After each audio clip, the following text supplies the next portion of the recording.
Fixers. Today we're going after this fuel rail pressure sensor on this 2015 Kia Sorento. I think that's what it is. And we've already taken the snoot off. We're going to take that mirror, take that off, and we're going to get these 10s. Those are easy. Then we're going to get these, fish these out of the way. Then we're going to go after these. We got some clips and stuff here on the side that we're going to have to take off. These are the clips we're going to have to take off. So there's some plastic stuff that can be broken. You just need to be careful. So I have, I think those are 10s or 12s, I'm not sure. Then you have a hidden bolt right there. And then I have to pull my dipstick. There's a bolt there. Bolt there. There's probably one hidden underneath here somewhere. But you also have all this other stuff. So hopefully we can just pull this back. So let's see what we can do.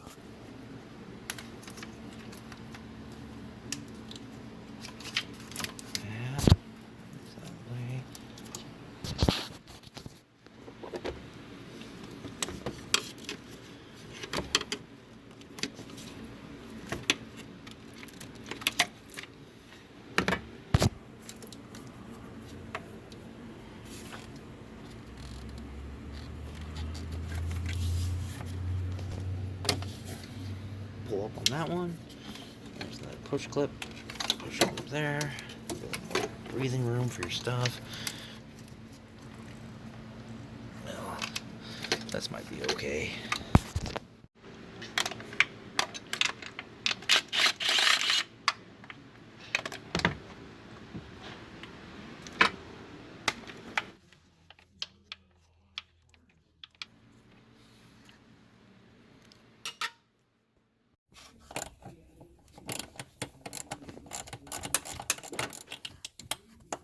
Going after the 410 bolts that are on the throttle plate and get those loose and get those out of the way so we get more access to other things. So this is kind of wobbly, but this is underneath the intake, so there's 2 bolts on the intake, and then there's one down here at the bottom. I think there's 1 or there's 2. But you gotta take this bracket off in order to get this intake out of the way and pull it back. So we had to remove this, and we're able to pull this back after we got our little bracket out of the way. And we're actually going after this guy right here. As you can see, it doesn't look like what we got. So that's a double. So this is the old one. This is the new one. It looks exactly the same. So we're gonna get it in here. Oh.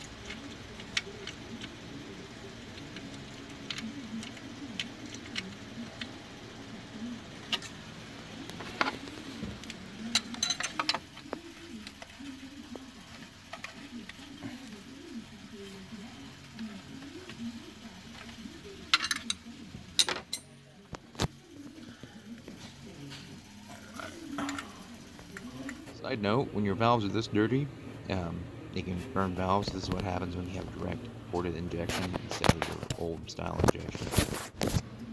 Alright, so we're going to pull these out. These are the old ones, and they're hard. So we're going to get a little baby screwdriver. So we're just going to pick this out. There you can see. Get that one.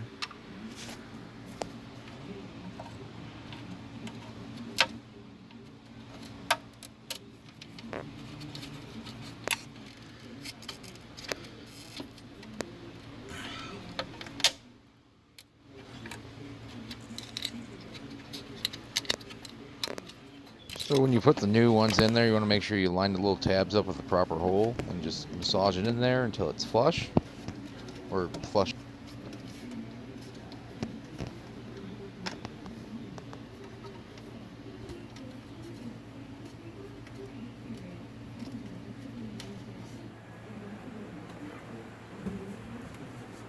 Just gonna raise it up.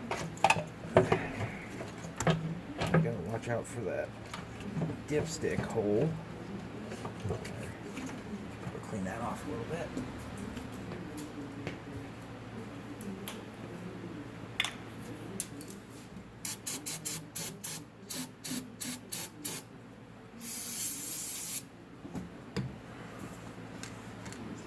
there's any gasket material, so you just gotta wipe it off. Make sure there's a clean surface. Fresco changeo. Now we're gonna put that back in.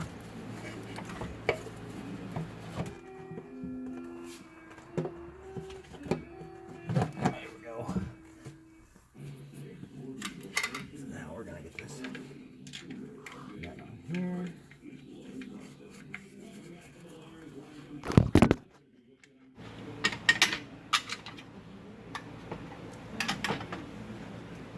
I think these three are the ones for the bracket underneath that we have to find. So it's here. Yeah.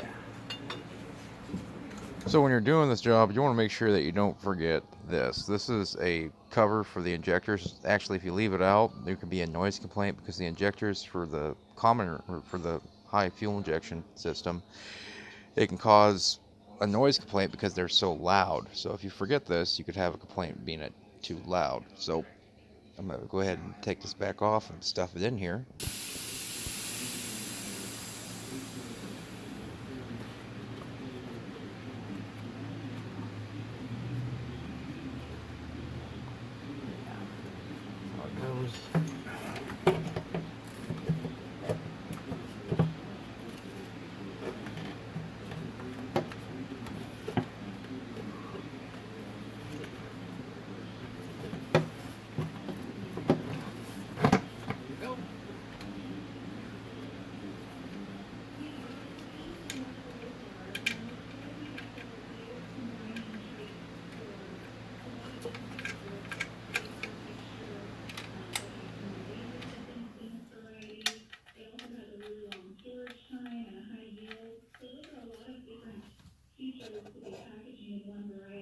Alright, so keep this loose like this so you can get your last bolt for your bracket.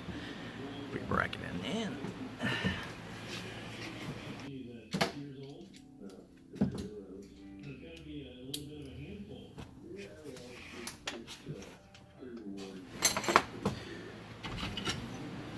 We're gonna put our intake bolts back in. They go right down here. This gasket felt like it was okay. Because all this stuff is really hard to find, so you'll have to. This stuff came from back east. Which came back from across the pond, so it's everywhere.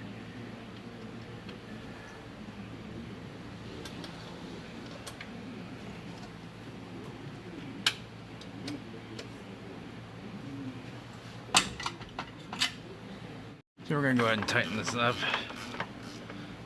Got this in the middle here. And I got this one.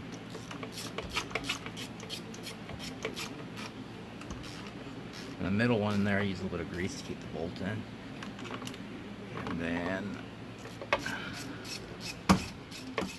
get this one.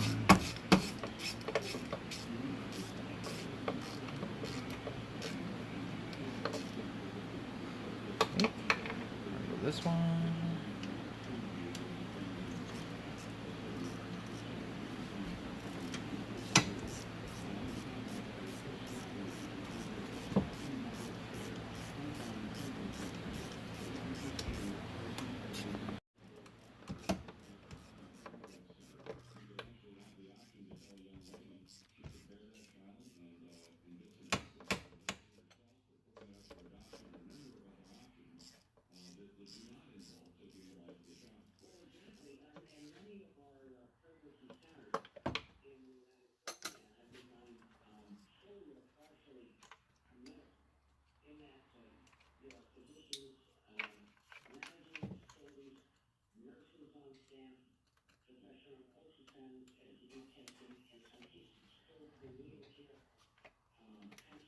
Pull all this stuff back together. And then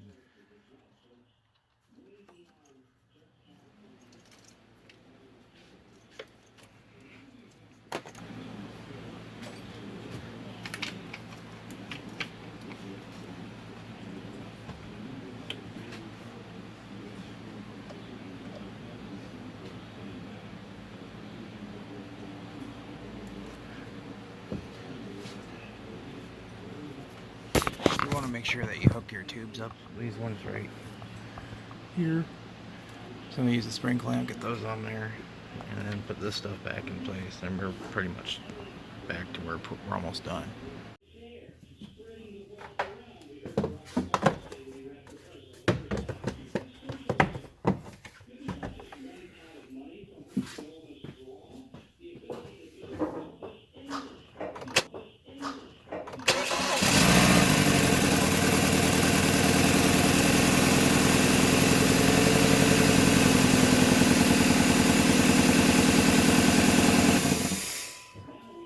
Where's the vacuum leak at?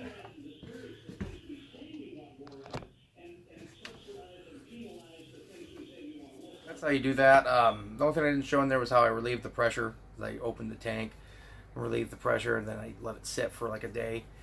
Make sure I didn't have any extra pressure in there. And then I went ahead and I changed out the sensor, which the reason why I was changing out the sensor is because there was a negative reading on the scan tool. Once I changed that, everything was great.